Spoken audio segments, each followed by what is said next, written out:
Amen. Amen. Sige po, tuloy po natin yung palakpak natin sa Panginoon. Amen. Glory to God. At sabay-sabay po tayong sumigaw ng malakas na Hallelujah! Amen. Glory to the Lamb. Purihin po ang Panginoon. At palagay ko po ngayon, ready na po tayo. Mag-aaral po tayo ng salita ng Panginoon. Sabay-sabay po natin banggitin ang ito po mga salita na to. Kausapin natin ating mga sarili. Okay, ready po tayo? Let's go. Ako ay narito ngayon upang mag-aral ng salita ng Diyos.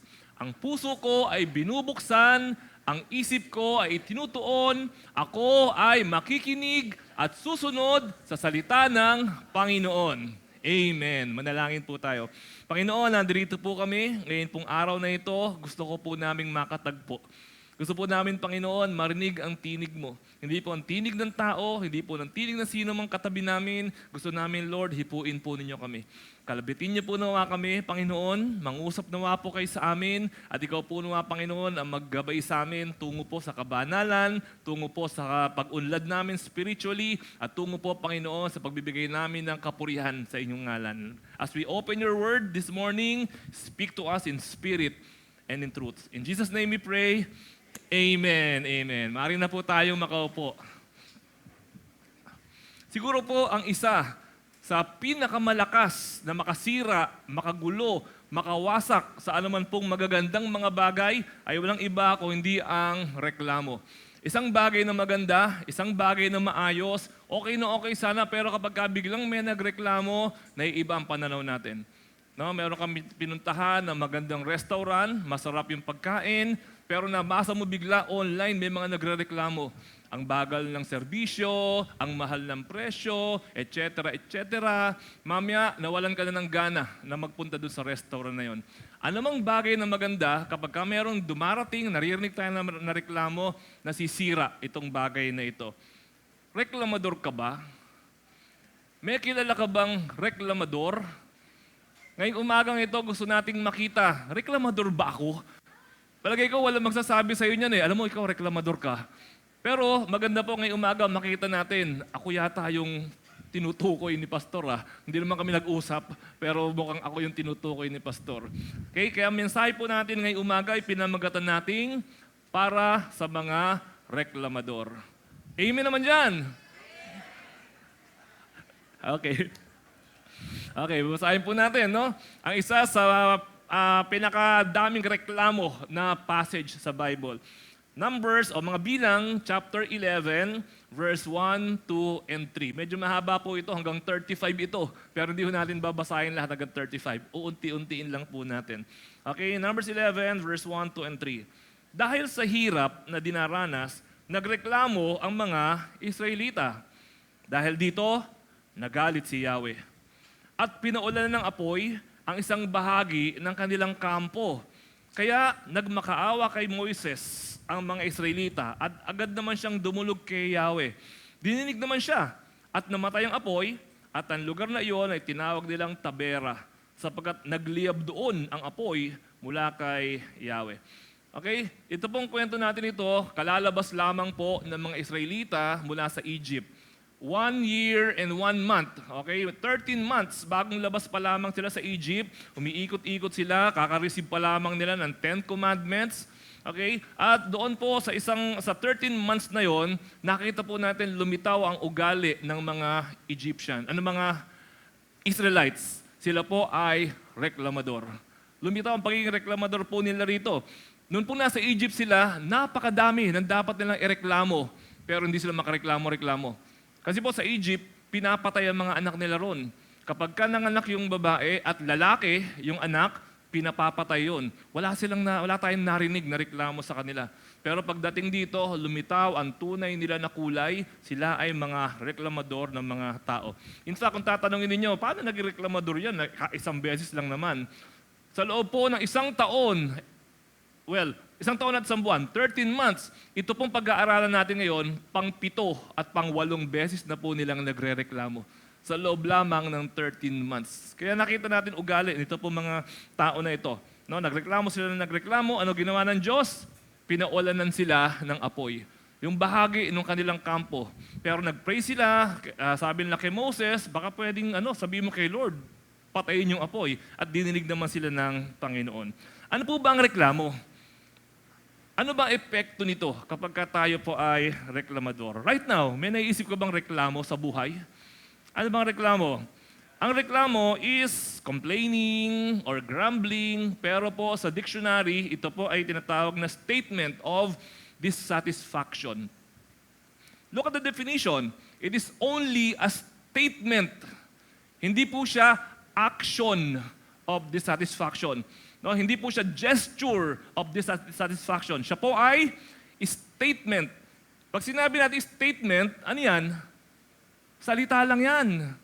Salita lang yan. Maaring ikaw ay may attitude na reklamador, pero hindi mo naman binanggit, hindi mo sinalita, hindi ka naging reklamador. Pero the moment na siya ay binitiwan mo na bilang statement, ikaw ay nagiging reklamador. Hindi lamang kasi words yan eh. Ito po ay sumasalamin. Ito po ay nagpapakita. Ito po ay nagre-reveal kung ano po ang ating puso at ang ating pong pagkatao. Yan po ang reklamo. Okay, ito ang tanong. Paano mo malalaman na ikaw ay reklamador? Okay, gusto niyo ba malaman kung ikaw ay reklamador? Paano mo malalaman? Ito ang mga words na lagi mong binibitiwan. Una, madalas mong gamitin ang word na bakit. Bakit ito? Bakit ganyan? Bakit sila? Bakit ako? Bakit ganyan? See, pag lagi mong ginagamit ang word na bakit, check ka na kaagad doon sa mga posible na reklamador na tao. May tinamaan ba dyan? Okay. Naku, baka mamaya itong babanggitin ko na to, oo tayo lahat, reklamador pala itong buong church na to. Okay? Pag ginagamit mo yan, bakit? Lagi mong kinu-question. Binigyan ka na nga, bakit ito lang? Binigyan ka na nga. So, lagi ka pong sinasabi, well, hindi naman lagi, pero madalas ka po nababanggit sa pulpit, iwasan natin yung word na bakit. Kapag ka meron kang gustong itanong, no, wag mong simulan sa word na bakit, mag-isip ka sa ibang paraan kung paano mo maitatanong yung gusto mong itanong na hindi mo ginagamit o sinisimulan ang statement mo sa word na bakit. Kasi as it is, pag sinimulan mo sa bakit, reklamo ka agad dyan. Tapos pag sinimulan mo sa bakit, pinag-e-explain mo siya kaagad. Ikaw kaagad yung mas mataas. Siya yung mas mababa. Diba? Bakit ito lang? Ikaw yung mataas kasi mag-e-explain siya sa'yo eh. Nagiging defensive siya, nagiging offensive ka. So, try your best not to use the word bakit. Mamaya, paglabas ko, sabihin niyo, Pastor, bakit yan ang sermon mo? Diba? Baguhin, burahin sa vocabulary hanggat maaari ang word na bakit. Okay? So, maraming tinamaan dyan. Pangalawa, another word para malaman mo ikaw ay reklamador, madalas mong gamitin ang word na dapat. Dapat ganito ang ginawa mo. Dapat ganito karami. Dapat ganyan. No? Matapos mong ibakit-bakit yung tao, dadapatin mo naman siya. Diba? O, may tinamaan uli. Ayan, buti naman na tayo bumubullseye ngayong umagang ito. Okay, dapat ganito ang ginawa mo. Dapat ganito ang sinabi mo. Dapat ito ang binili mo. Bakit ganyan ang kulay ng kurtina? Dapat ganito. Okay, so reklamador na tayo. Yung umuo ng 2 beses, 50%. Reklamador ka na. Pangatlo, pang 75%. 4 kasi ito eh. Madalas mong gamitin ang salitang mas. Mas maganda kung ganito ang ginawa mo. Mas okay kung ito ibinigay mo. Mas tama kung itong iyong pinakita. No? Pag ginagamit mo yung word na mas, nagrereklamo ka. No? Yung boyfriend mo, mas pogi kaysa sa boyfriend ko. Reklamo ka na. Diba? Yung damit mo, mas maganda kaysa sa damit ko. No? Nagrereklamo na po tayo dyan. Okay? Sa 3 na. Hindi ko natanongin kung sino. Baka makabingo. Okay? Pang-4. Sulat nyo to ah. Sulat nyo. Wala nandiyan ba yan? Nasaan na natin? Okay, nasa handout. Pang-4, madalas mong gamitin ang word na naman. Ito na naman ang ulam? Yan na naman ang suot mo? Ito na naman ang dala-dala mo? Yan na naman ang sermon ni Pastor? No? Pag ginagamit mo itong 4 na ito, bingo ka, may recording tayo nito, itabi mo sa pagtulog mo. pakinggan mo ng pakinggan itong mensahe na ito. Okay, 4 na words. Bakit? X. No? Ano pa? Dapat, mas, at na naman. Kaya i-remind po natin, lalo na yung mga mag-asawa na nandito, no? I-remind, sabi ni Pastor, wag mo nang gamitin yung bakit. No, sabi ni Pastor, tanggalin mo yung dapat. Yung na naman, yung mas, tanggalin mo na yan. Ha? So, i-remind natin yung mga sarili natin dahil hindi ho maganda ito. Bakit po? Kasi po, kapag lagi mong ginagamit ito, paano malalaman, again, na ikaw ay reklamador, hindi ka masaya. Hindi ka sasaya sa buhay mo. Hindi ka magiging masaya kailan pa man kapag ka ang buhay mo ay punong-puno ng bakit, punong-puno ng dapat, punong-puno ng mas, at punong-puno ng na naman. Palagi ko may ibang words pa dyan eh. Pero itong 4 na words na to, ito yung mas nagpapakita doon sa gusto nating ituro ngayong umagang ito. So ulitin ko, paano malalaman na reklamador ka? Hindi ka masaya. Hindi ka masaya. Hindi ka kontento, hindi ka marunong mag-appreciate, lagi mo nakikita yung negatibo, no? Maraming naiinis sa'yo, maraming lumalayo sa'yo. Paano ka nga naman sasaya? And again, ulitin ko, hindi ka sasaya. Hindi ka masaya at hindi ka sasaya ever sa iyong buhay kapag ka ikaw ay reklamador. So, anong dapat nating matutunan? Ngayon pa lang, tigilan ang pagiging reklamador. Kung yung mga sumagot kanina lang, yes, Pastor, ako yan. At nakarami tayo, nakabingo ka doon sa 4 na yon, tigilan ang pagiging reklamador. Hindi natutuwa ang Diyos sa'yo. Okay? Hindi natutuwa ang Diyos kapag tayo po ay reklamador. Basahin po natin, tuloy natin ang pag-aaral natin. Numbers 11, verse 4. Ang mga dayuhang sumama sa paglalakbay ng mga Israelita ay nanabik sa dati nilang pagkain at nagaya sa kanila ang mga Israelita. Kaya nagreklamo na naman sila. Okay, so originally, sabi nga natin, na nasa Egypt ang mga Israelita, hindi lumalabas yung reklamo nila. Pero nung lumabas sila na Egypt, yung mga dayuhan na sumama sa kanila, nakita nila, uy, lumalaya ang mga Israelita, uy, sama na ako dyan, makikilaya na rin ako. Pero nung lumaya ito, yung mga dayuhan na kasama nila, ano ba? Sabi, nanabik sa dati nilang pagkain at nagaya sa kanila ang mga Israelita. So bakit dapat tigilan ang pagiging reklamador? Dahil it is contagious. Ano Tagalog ng contagious? Nakakahawa. Nakakahawa pala yan. Parang sakit. Parang ketong. Parang virus. Parang bakterya, nakakahawa pala kapag tayo po ay reklamador. Nagaya sa kanila. Kaya yung word na ginamit dito, nagaya sa kanila. Kaya ibig sabihin, gaano kaya karami yung dayuhan compared sa dami ng mga Israelites? Kung babasahin natin itong buong chapter na ito, 600,000 ang mga Israelites itong panahon na to. No? Unang taon pa lang ito. Over the period of 40 years na nasa desert sila, dumampas sila ng mga 3 million. Pero ngayon, bagong labas pa lang sila, 600,000. Ilan kaya dyan ang mga dayuhan sa 600,000?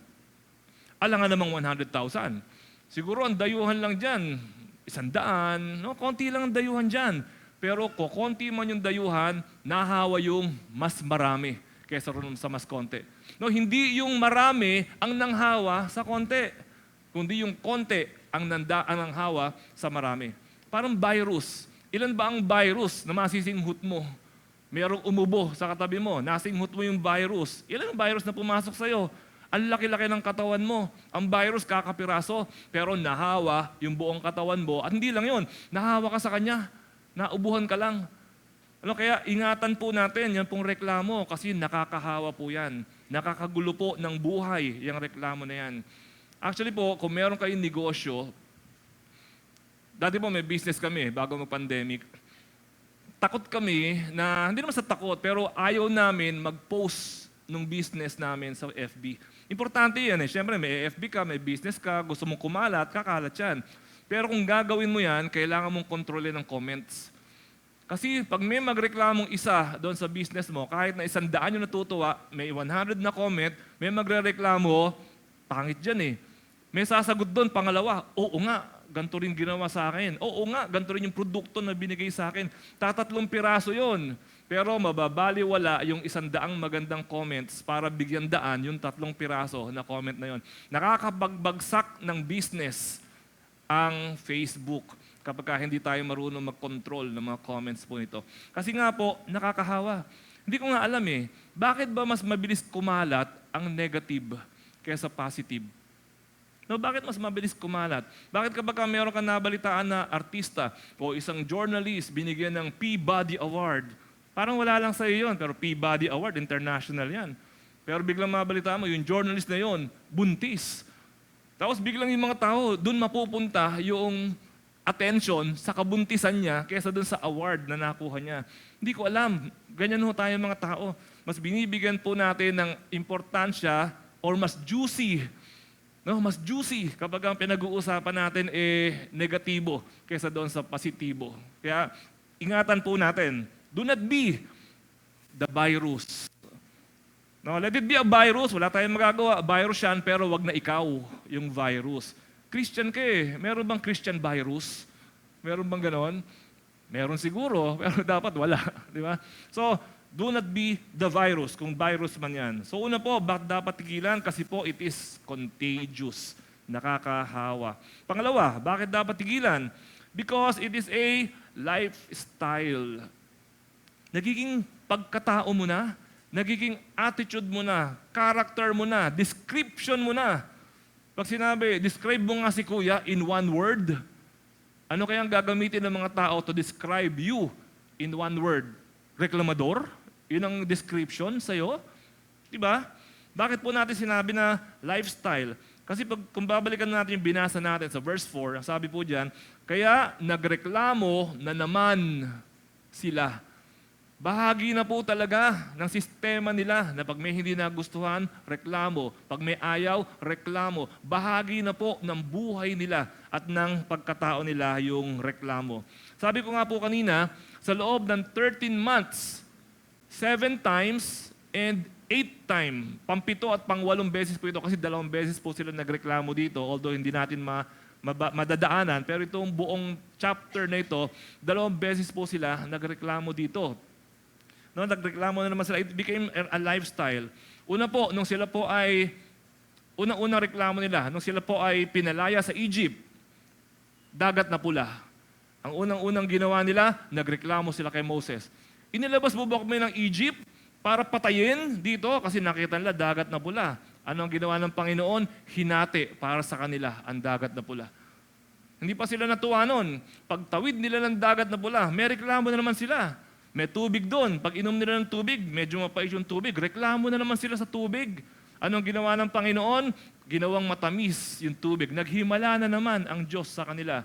Maya-maya, eto na naman, later on dito sa ano natin, pagkain naman. Sawang-sawa na kami. Wala kami makain dito. Binigyan sila ng mana.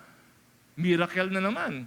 At nung sila ay meron tinapay na kinakain na libre, sabi nila, puro naman tinapay. Pengi naman karne. Binigyan sila ng karne. Mga pugo naman, yung ibinigay sa kanila. Tuwing sila po ay nagre-reklamo, ano ginagawa ng Diyos? Inuunawa sila, iniintindi sila, naghihimala ang Diyos para sa kanila. Siguro po naisip nila, ito pala formula. Para pala makuha mo gusto mo, magreklamo ka sa Diyos. Akala nila, yun ang formula. Pero later on, nagalit na ang Diyos dahil kakareklamo po nito mga Egyptians na ito. No? Pansinin po natin yan. Minsan po, pansinin natin. Dadahan-dahanin ko to kasi baka dahan-dahan lang. Minsan, kapag ka po merong nakakarating sa akin na reklamo, Pastor, may nagre-reklamo, ganito daw, ganyan daw. Alam niyo po, minsan sabihin ko, kilala ko kung sino yan. Tapos sasabihin ko yung pangalan, si ano yan, di ba? Oo, Pastor, paano nyo nalaman? Siya lagi pag may gano'n, parang pagpipilian mo lang yung mga gantong uri na reklamo tungkol sa ganyan. Example lang. Pag may nagreklamo tungkol sa pagkain, si ganito yan, kilala mo na. Pag may nagreklamo tungkol sa tugtog ng worship team, si ganito yan, kilala ko yan. Pag may nagreklamo tungkol sa mga tao na umaattend ng church na naka-backless, ito, wala naman dito noon, ano? Example lang, no? Ito yan. Kasi ganito yan. Na parang, ano mo na, pinpointed mo na kung sino yung paulit-ulit na nagre-reklamo. Bakit po? Kasi it is a lifestyle. Kaya nga sabi natin, pag dinescribe ka in one word, yun bang ibibigay na description sa'yo? Sana hindi. No, sana hindi. Kasi nga, it becomes a lifestyle. Kaya tuloy po natin, ano pang reklamo? Una, ito po ay contagious. Pangalawa, it's a lifestyle. Pangalawa, ano pa reklamo? Medyo mahaba ng konti itong verse natin. Ang sabi nila, Numbers 11, 4-9. Ang sabi nila, kailan pa ba tayo makakatikim ng karne? Mabuti pa sa Egypt. Doon, nahihingi lang isda. Naalala ba niyo pipino, pakwan, sibuyas, bawang, kamatis, kundol, patola? Ay, wala pala. At gulay na kinakain natin noon, nangihina na tayo ngayon. Walang makain dito kundi ang manang ito. Reklamo sila sa mana. Ang mana ay parang buto ng kulantro at kakulay ng bidelyo. Hindi ko alam ano yan. Verse 8. Ito ang laging pinupulot ng mga tao, ginigiling nila ito o binabayo kapag niluto, ito ay lasang tinapay na sinasangkapan ng langis. Ito ay kasama ng hamog na bumabagsak kung gabi.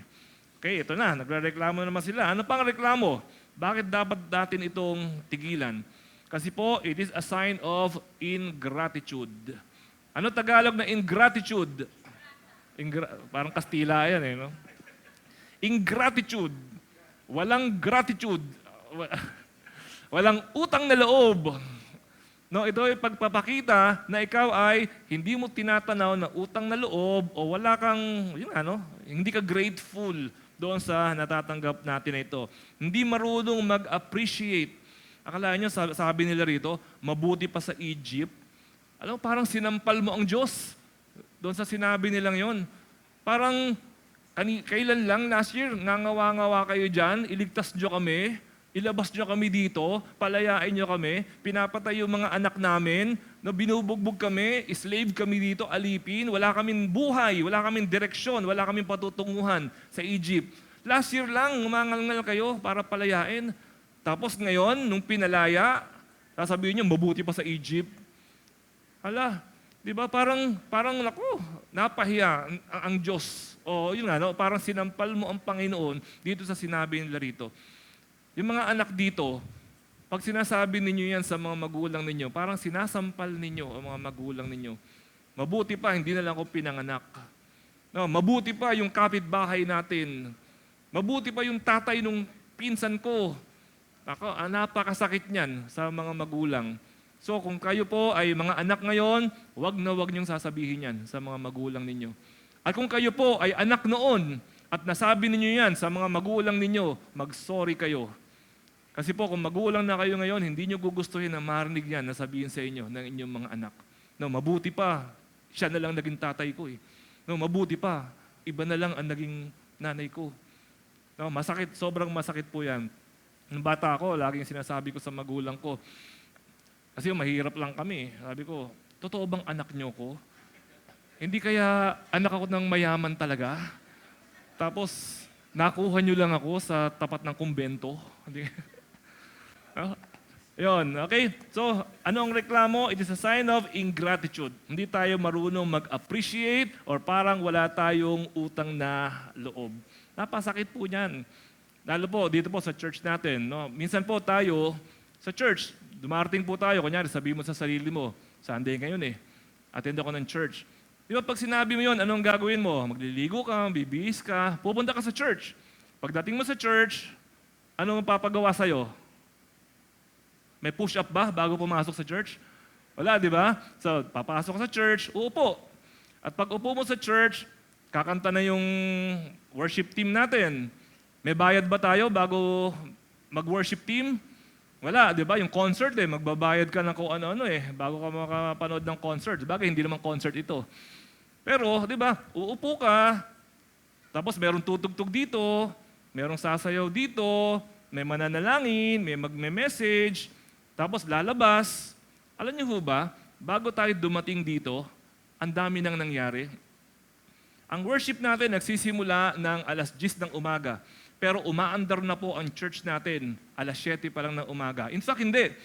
The day before, no, kahapon pa lang, kahapon ng hapon, nagpa-practice na yung mga dancers natin, no, yung mga bata, yung mga kaloob, yung worship team natin. Ang worship team po natin, alam niyo ho ba, yung mga kinakanta po natin dito, 2 weeks ago pa, 2 weeks ago pa, binibigay na po nila yung mga lineup ng kakantahin. At alam niyo ho, malalaman nila na sila yung song leader ngayon or backup ngayon or tutugtog ngayon, 3 months ago pa.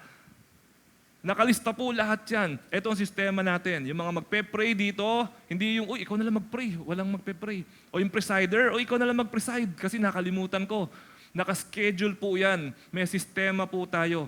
At pagkatapos po natin dito, yun yung mga first time attendees natin, meron kaagad nagwe-welcome dito. May sistema po tayo. At pagkatapos po ng lahat ng ito, mag-aalisa na po tayo. Hindi ho, tapos na. Marami po hong maglilinis, magpapatay ng kuryente, meron pang activity mamayang hapon. Ang dami hong gumugulong. Hindi lang Sunday, kundi buong linggo. Ang dami pong gumugulong. Kaya ho, pagdating pa natin dito, tapos magre-reklamo tayo, na parang, bakit kaya ganoon? Hindi masyadong malamig yung aircon. O kaya naman, ang lamig-lamig naman ng aircon doon. No? O kaya naman, yung ilaw, nasisilaw ako. O yung, alam niyo po yun, pag tumingin ho tayo sa paligid, napakarami nating pwede na ireklamo. Dami. Hindi yung mauubos yan. Hindi mauubos yan. No, maski ako, tumingin kayo sa akin, marami kayong pwede ireklamo sa akin eh. Konti lang siguro. Pero meron. Diba, tingnan natin yung katabi natin, laging meron. So bakit mo pipiliin na magreklamo? Huwag natin piliin na maging reklamador. So, yun po, no? It is a sign of ingratitude kasi hindi tayo marunong mag-appreciate and what should we do? Be thankful. Matuto po tayong magpasalamat. Minsan po kasi nauna yung reklamo bago yung pasasalamat. So, minsan po may mga, ewan ko ba, talagang kasali sa pagkatao natin. Yung anak mo gumraduate. Praise God, gumraduate. Rereklamuhan mo pa, graduate ka. Hindi ka ba cum laude? Buti nga gumraduate Gusto pa cum laude. Okay, cum laude. Bakit cum laude lang? Hindi mo ba kaya mag-summa cum laude?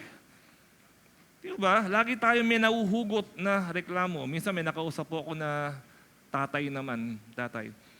Inaaway daw siya lagi ng kanyang asawa. Sabi ko, baka tamad ka sa bahay. Sabi niya, hindi pastor. Ako nga naghuhugas ng pinggan. Naglilinis naman ako ng bahay. Naglalaba pa ako. Sabi ng tatay, ha? Sabi ko, ba't inaaway ka ng asawa mo? Kasi hindi gusto ng asawa ko yung linis ko ng bahay. Inuulit niya ang linis ng bahay. Inlaba ko, inuulit niya. Yung hugas ko ng pinggan, inuulit niya. Nagagalit siya.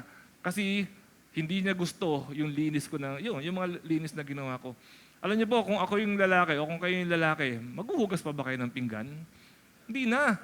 Kasi sa halip na sabihin, uy, praise God, mabuti naman at naghugas ka ng pinggan, pareho lang naman tayong galing sa trabaho, pareho lang naman tayo nag-alaga ng bata, pareho lang naman tayo nagbayad ng mga bayarin dito, salamat, tinulungan mo ako sa paghugas ng pinggan.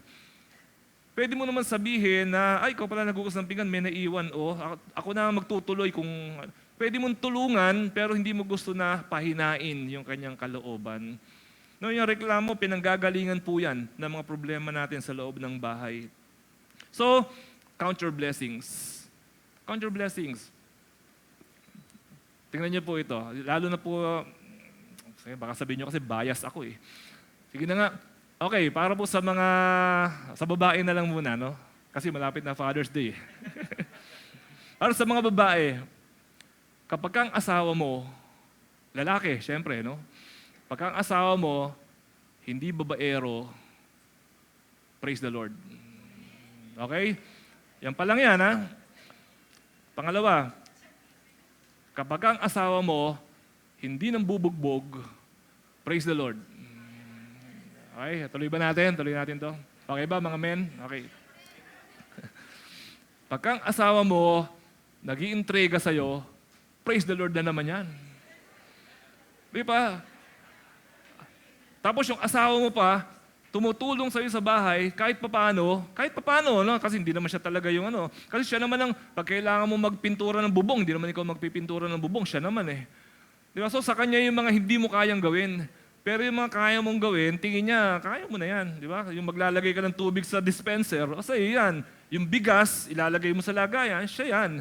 Pero yung mga bagay na papel, sa'yo na yun, sa tingin niya, gano'n, ano? So ulitin ko, pag yung asawa mo, hindi babaero, hindi nambubugbog, hindi nag-iintriga, nag-iintriga sa'yo, tapos, ano pa yung isang sinabi ko, nakalimutan ko na, pag ang asawa yan, tumutulong pa sa'yo sa bahay, wag mo nang awayin ng awayin.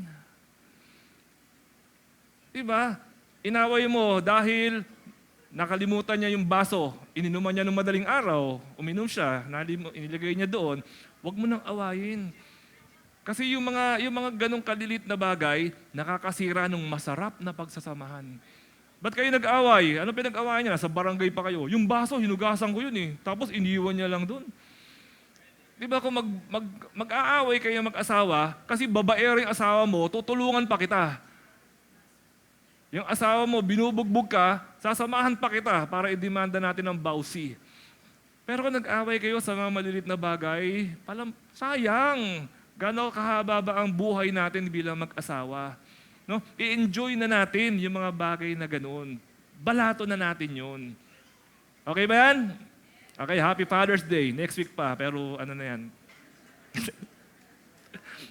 Okay, ito pa.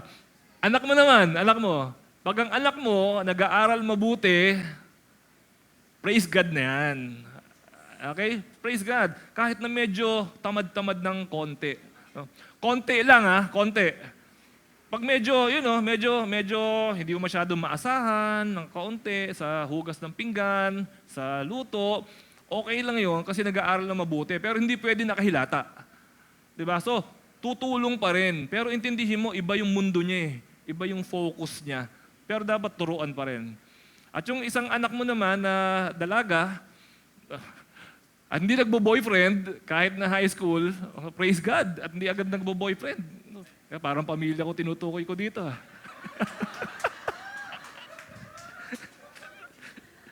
Hindi. Ayun, okay, no? So hindi, yung misis ko mabait siya, no? Hindi ako inaaway niya, no? Ayun, okay? So, wag tayong mabuhay sa reklamo. Mabuhay tayo sa appreciation, sa thanksgiving. Doon po tayo mabuhay, hindi sa reklamo. So, tuloy natin. Naku, nangangalahati pa lang ako. Ano pa reklamo? Bakit dapat alisin? Because it is a sign of immaturity. Immaturity. Verse 11 and 12. Tinanong ni Moises kay Yahweh, ba't niyo ako ginaganito? Ito na si Moses. Ba't niyo ako ginaganito, Yahweh? Anong kinakagalit niyo sa akin? Galit ba kayo sa akin, Lord? Ba't niyo ako binigyan ng ganito, kabigat na pasanin? Ako ba nagsilang sa kanila? Aalagaan ko ba sila tulad ng pag-aalaga ng ina sa kanyang anak? Hanggang makarating kami sa lupang ipinangako ninyo sa aming mga ninuno. Sabi niya, Lord, ano ba to? Mga bata ba to? Anak ko ba itong mga to? Alagain ba itong mga to? Hanggang makarating kami sa promised land, ako ba ang taya? Sabi ni Moses. No? Because of that, naramdaman niya, napaka-immature itong mga kasama ko na ito, ng mga Israelita. So, ang mga taong reklamador ay immature. Okay, nakita natin dito yan. Isip bata. Imagine po nyo, tayo rito, ilan tayo rito ngayon? Okay, marami naman tayo dito ngayon. Pag sinabi ko po na, okay, makinig po tayong lahat, tumatahimik. Makinig lahat. Alam niyo, sa Sunday school natin, siguro mayroong mga 30 bata doon sa Sunday school natin. Pag sinabi ng teacher, okay, kids, listen. Walang makikinig. Kids, listen. Walang makikinig. Hanggang gulo-gulo sila doon, umaakyat sa pader, umaakyat sa kisame, yung mga bata.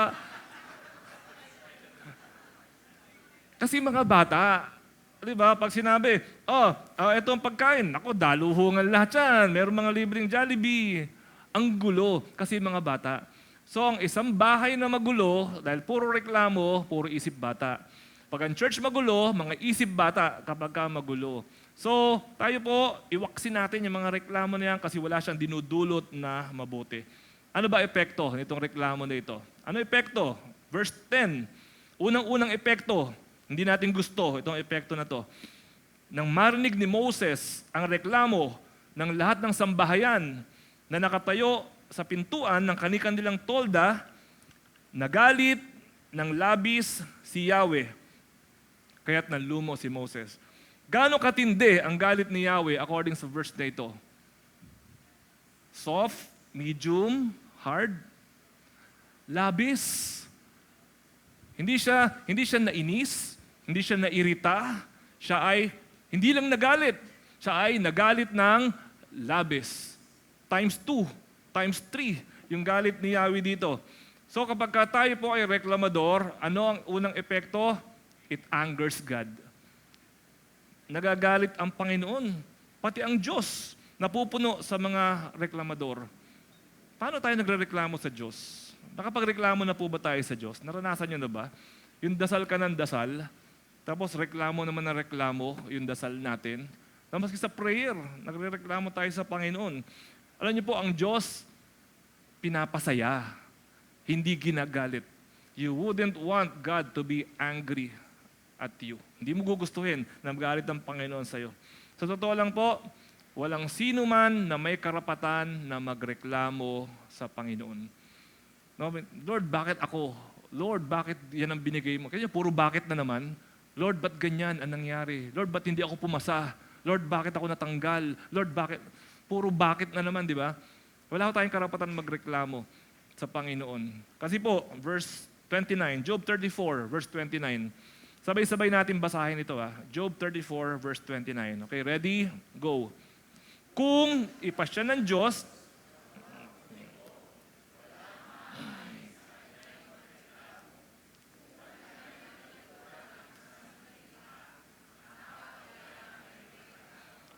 exactly.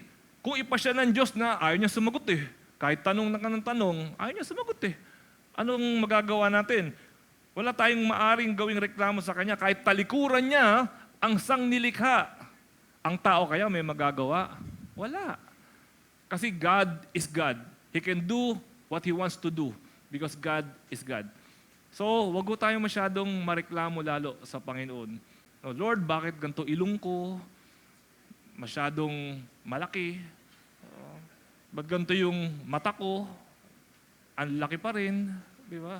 Yung noo ko, ang laki na naman. Ano kaya itsura mo nun? Laki ng ilong, laki ng mata, laki ng noo. Tapos yung legs ko, ang ikli. Parang, okay. So, okay. Ano epekto? Another effect ng pagiging reklamador, it discourages others. Nakakahina ng loob ng ibang tao. Verse 14 and 15, Numbers chapter 11. Hindi ko sila kayang alagaang mag-isa, sabi ni Moses. Napakabigat ng pasaning ito para sa akin. Okay, eto na, verse 15. Kung ganito rin lang, ang gagawin niyo sa akin, mabuti pa, mamatay na lang ako. Sabi ni Moses. Mabuti pa, mamatay na lang ako ngayon din, kaysa maghirap pa ako ng matagal. Ano ginagawa itong mga tao kay Moses? Tino-torture ba siya? Binubugbog ba siya? Hindi naman Ano ginagawa? Reklamo. Puro statements of dissatisfaction. Sabi ni Moses, Diyos ko, patayin mo na lang ako. Alam nyo, hindi natin gugustuhin na ma-discourage po yung mga tao na nakapaligid sa akin. Kasi tingnan nyo po, nakapaligid sa atin. Tingnan nyo pag na-discourage si Moses, sino gagawa ng trabaho niya? Siya nga pinili ng Diyos doon. Diba? So mabuti pa po, tumulong na lang tayo at makikooperate. Because the Bible tells us to encourage one another, not to discourage one another. Alam niyo po, isang magandang matutunan natin sa buhay, napaka-importante po ng hindi discourage yung tao. Because a motivated person can do anything. Meron po movie noong araw, maski naman din sa movie, sabi ng movie, babangon ako at dudurugin kita. Sabi ng movie. Ibig sabihin, lugmok na siya, talong-talo na siya, pero dahil motivated siya, babangon pa rin siya. at dudurugin niya yung kaaway niya. Di ba yung mga napapanood nating pelikula, kinawawa, inapi, di ba, binugbog, hiniya, pero iniwan na parang patay na, pero dahil motivated na maghiganti, yumayaman, di ba? May mga ganyang pelikula tayo. Minsan may mga ganyan nga, may mga naririnig akong ganyan. Bakit ka nagpapakayaman? Kasi yung girlfriend ko dati, yung nanay niya, hinamak-hamak ako. Kaya sabi ko, babalik ako pag mayaman ako. Nagpakayaman. Yung tao na motivated, napakaraming kayang gawin. No, ang tibay ng loob kapag ka motivated. Eto ngayon, kung discourage yung tao. Halimbawa, tatay mo, yung padre de pamilya, unmotivated, discouraged. Bakit? Dahil puro reklamo ang tinanggap niya sa asawa, sa anak, puro reklamo. Ano ang mangyayari sa tatay na discourage? Ano ang mangyayari sa pamilya? Bayan tatay, lasinggero na lang, ayoko na. Di ba? Puro ano na lang, video games na lang.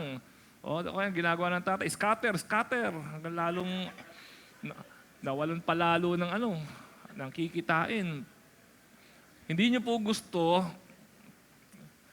na ang tatay ninyo o ang padre de pamilya o yung breadwinner ninyo ay discouraged. Kung ako po tatanungin ninyo, alagaan ninyo yung breadwinner. Alagaan ninyo yung padre de pamilya, head of the family, or kung sino man yung head ng family. Sige, encourage nyo. Sige pa, kaya mo yan. Nasa likod mo kami. Hindi ka namin pinapabayaan. Pinagpe-pray ka namin. I-encourage po natin. At lalo pong malayo, mararating po niyan. Hindi lang naman sa family. Maski naman sa mga estudyante, sa mga anak, encourage natin yan. Pag dinidiscourage natin yung mga anak natin, mawawalan niya ng gana. At maski dito sa church, no, yung mga workers natin, wag puro puna, purihin din natin. Wag puro negative, may positive din dapat. No? So, importante po yan. Sino ba yung mga mareklamong tao sa buhay mo? Sino yung mga mareklamong tao sa buhay mo? Anak mo ba? Yung mga anak. Minsan yung mga anak, mareklamo rin naman talaga eh. Diba? Yung mga anak, lagi na lang kung ano-ano hinahanap. Lagi na lang gusto ng mga branded. Laging gusto mga restaurant. Hindi pa magkasya sa Jollibee, McDonald's. Hindi pa nagkakasya sa ganun. Ang gusto pa talaga yung mga mamahalin na restaurant. Minsan nadi-discourage. Minsan kinukumpara tayo ng mga anak natin sa iba. Nakaka-discourage po yan. Masakit po sa kalooban natin yan. At sana wala nagsabi rito na sana ampun lang ko. Sana wala nagsabi rito na anak na ganyan. So, yung mga youth ngayon, alam niyo po ba mga youth ngayon, Gen Z ngayon, tsaka mga Gen Alpha ngayon, alam niyo ba, ang sarap ng buhay na inabot ninyo? Itong generation na ito, ang sarap ng buhay ninyo. Hindi ninyo naranasan yung magre-rewind kayo ng cassette, lalagay niyo sa ballpen, tapos iikutin ninyo na ganun. Oh, kami gusto namin pakinggan, talagang hahanapin pa namin yun. Minsan ako, ang gusto ko ng music, aantayin kong i-play sa radyo, tapos nakaganon yung daliri ko sa record tsaka sa play. Oh. Pag pinatugtog, sinabi ng DJ, now we're going to play this new song on the radio. Tapos pag tugtog, pipindutin ko yun, re-record ko yun. Mapapatungan yung mga dating Ay, hindi nyo naranasan yung mga ganun. Magta-type ka, typewriter, kailangan, magkakamuscle ka rito eh. Pag nagta-type ka, tapos, tuk, ang dami nyo hindi naranasan. Minsan yung anak ko, sabi ko, parang mahina internet natin na. Tignan mo nga yung telepono natin kung may dial tone. Sagot niya sa akin, ano yung dial tone? Ang sarap ng buhay na inabot ng mga youth natin ngayon. No? Noon, dati pag sinabing maglalaba ka, ibig sabihin nun, pupunta ka sa, susunungin mo yung labada, punta ka sa batis, pupukpukin mo ng palo-palo. Dati ganun. Ngayon, pag sinabi maglalaba, lalagay mo lang sa washing machine. Pindot na. Kaya yung mga youth ngayon, sa totoo, hindi nyo totoo paalam talaga ang ibig sabihin ng hirap. No? Hindi nyo alam. Kaya naintindihan din namin na medyo ganoon. No? Kaya lagi ko sinasabi sa misis ko, kailangan pahirapan natin yung mga anak natin. Kailangan matuto yan. Matuto magluto, matutong maglaba, Ngayon, pag sinabi matuto maglaba, ibig sabihin matuto maglagay ng labada, tapos pumindot. Ina lang yun. Kung may dryer pa kayo, hindi na magsasampayan. Di ba? So, wag pong masyadong maging reklamador. Yung mga asawa naman, okay, mga asawa naman, wag din tayo masyadong mapaghanap sa mga asawa natin. Kung babae ka man o lalaki, wag masyadong mapaghanap sa mga asawa po natin. Wag mo ikukumpara sa ex mo, utang na loob. Please. No? Wag mo sabihin siya yung aking totga. Masyadong masakit yun. Wag din masyadong materialistic. No, yung mga, alam niyo po, yung mga wives natin, yung mga lalaki, alam niyo po, lagi nilang reklamo sa atin, hindi tayo nakikinig. Yung sinasabi ni Miss ko, hindi ka nakikinig. Parang gano'n, hindi ako nakikinig kasi. Hindi ko masyadong naintindihan sinasabi niya. So, minsan mga ganoon, takes for granted, mga ganyan. No? Tayo naman mga lalaki, mareklamo rin naman tayo. Minsan, yung ulam, ito na naman ang ulam. Sabihin ng asawa mo, yan lang kasya sa sweldo mo. Diba? Masakit din naman. Okay, so, yun po, no? Mga empleyado. Sa empleyado naman, marami sa ating empleyado. Huwag masyado rin mareklamo sa mga employer natin. Lalo sa ekonomiya natin ngayon, mahirap. Isa magre-reklamo, Christmas party. Yan lang ang raffle natin. Ayaw pa ng raffle. Mag-outing. Yan lang outing natin. Diba? Resign ka kaya? Ayaw naman mag-resign. Diba? So kung hindi ka rin lang magre-resign doon sa trabaho mo, enjoy your work. Now, do your best. Andun ka na rin lang. Kaya tuloy po tayo. Ano pa epekto ng reklamo? Pangatlo, it turns blessings into curse. Nagiging sumpa yung blessing. Numbers 11:18-20. Sabihin mo naman sa buong bayan na ihanda nila ang kanilang mga sarili sapagkat bukas makakakain na sila ng karne. Blessing na, karne. Nagre-reklamo na naman sila. Okay? Lifestyle Tinatanong nila kung kailan pa sila makakatikim ng karne. Sinabi pang mabuti pa sa Ehipto, marami silang pagkain. Sakit marinig niyan. Kaya bukas, ibibigay ko sa kanila ang pagkain gusto nila. Si Yahweh na nagsasalita. Hindi lamang para sa 1, 2, 5, 10, kundi 20 araw ang ibibigay ko sa kanila. Kundi para sa buong buwan. Laging ito ang kakainin nila hanggang sa magsawa sila at magkandasuka. Blessing. Sige, bibigyan ko kayo ng karne. Gusto niyo ng karne? Ang karne, kukulit ninyo. Reklamo kayo. Bibigyan ko kayo ng hanggang pang 1 buong buwan. Hanggang magsawa kayo. Hanggang magkandasuka-suka kayo dyan. Bibigay ko yan sa inyo. Dahil tinakwil nila ako. At sinabi nila, mabuti pang hindi na sila umalis sa Ehipto. Yung blessing, naging curse. Gusto ba natin yan? Blessing na, naging curse pa. Binigyan ka na ng Diyos ng kotse, reklamo ka pa ng reklamo, ayun, nabangga yung kotse. Blessing na, naging curse pa. Binigyan ka ng Panginoon ng pera, binigyan ka ng Lord ng trabaho, reklamo ng reklamo, ayun, nagiging curse yung blessing sa atin. Verse 31-35, Numbers 11. Si Yahweh ay nagpadala ng hangin, may tangay na laksa-laksang pugo mula sa kabila ng dagat. Ang mga ito'y nagliliparan sa paligid ng kampo. Imagine ninyo, parang kuto. 1 metro lang ang taas ng kanilang lipad. Ganito lang kababa. At ang lawak ay 1 araw na lakarin sa kabilang. Kano kaya maabot mo pag naglakad ka na 1 buong araw? Mula rito hanggang Batangas, gano'n. Makalampas pa, ganun kadami itong pugo na ito, ganito kabababa. 32. Lumabas ng kampo ang mga Israelita at nang huli ng pugo hanggang kinabukasan. Ang pinakakakaunting nahuli ng isang tao ay aabot sa 10 malalaking sisidlan. 10.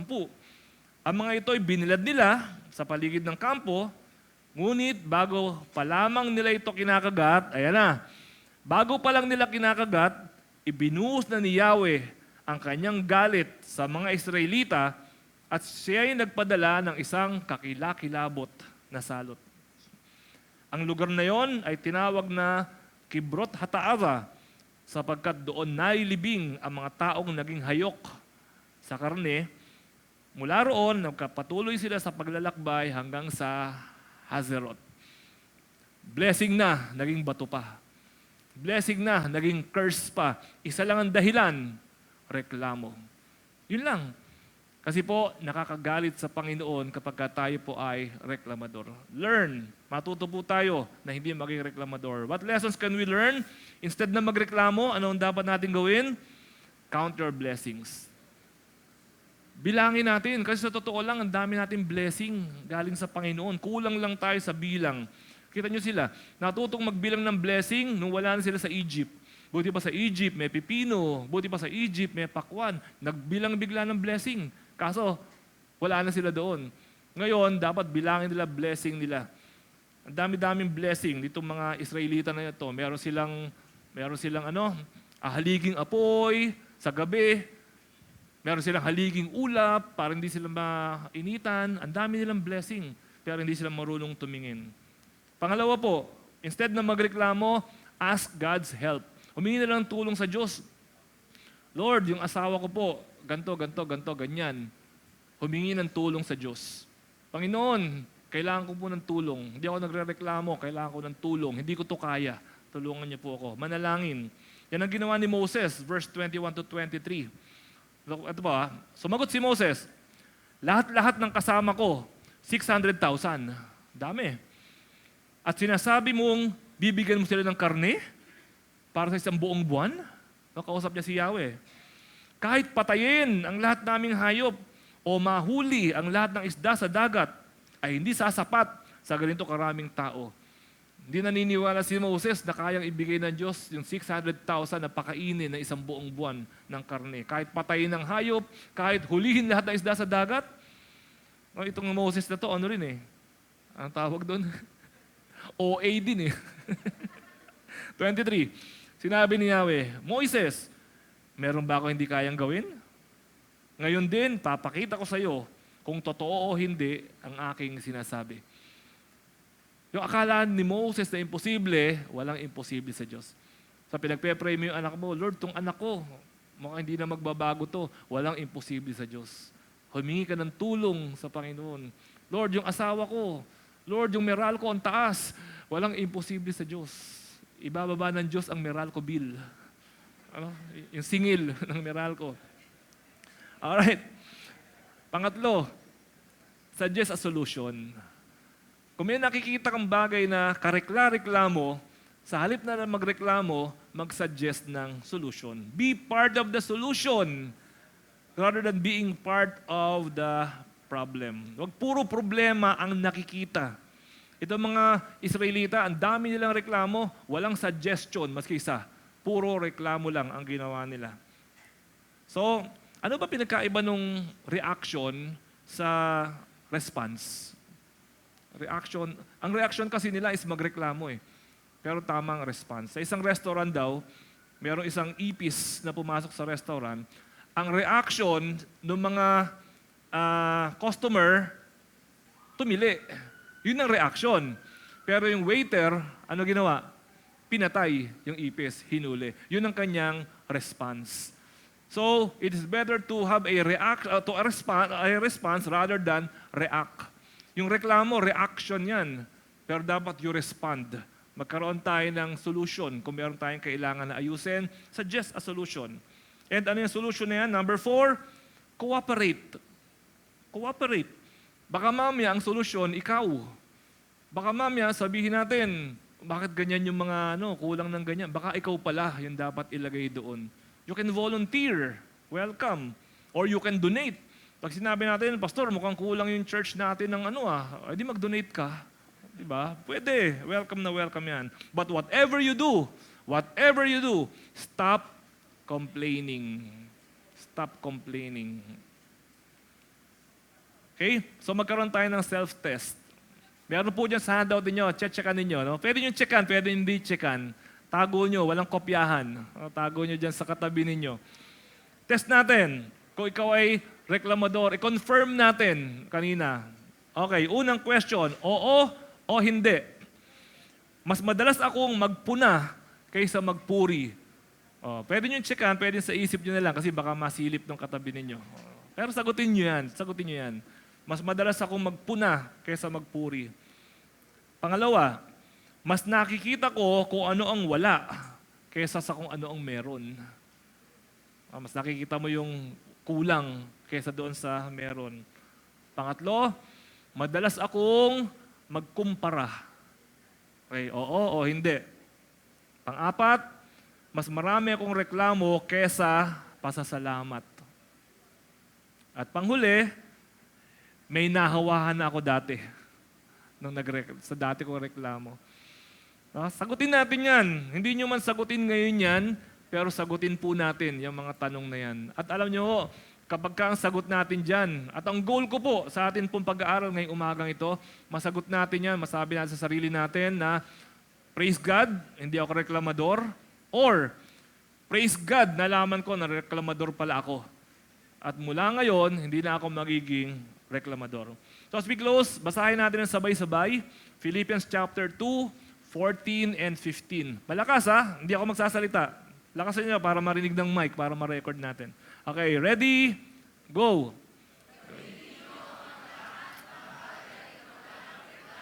Louder!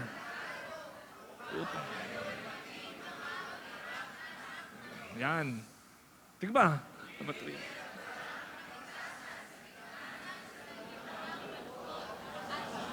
Sa gayon,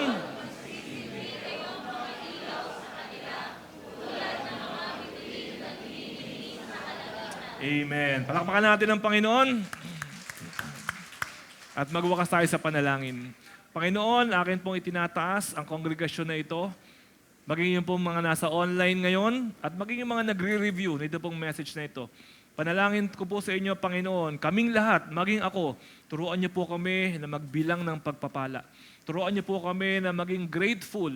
Turuan niyo po kami na mag-appreciate. At sa ganung paraan, Panginoon, makita namin ang biyaya mo at malugod po kayo sa amin. Kaluguran niyo po ang congregation na ito. Kaluguran niyo po nawa ang bawat pamilya na kinakatawan ngayong umagang ito. Pagpalain niyo po nawa kami sa pangalan ni Jesus. Amen. Amen.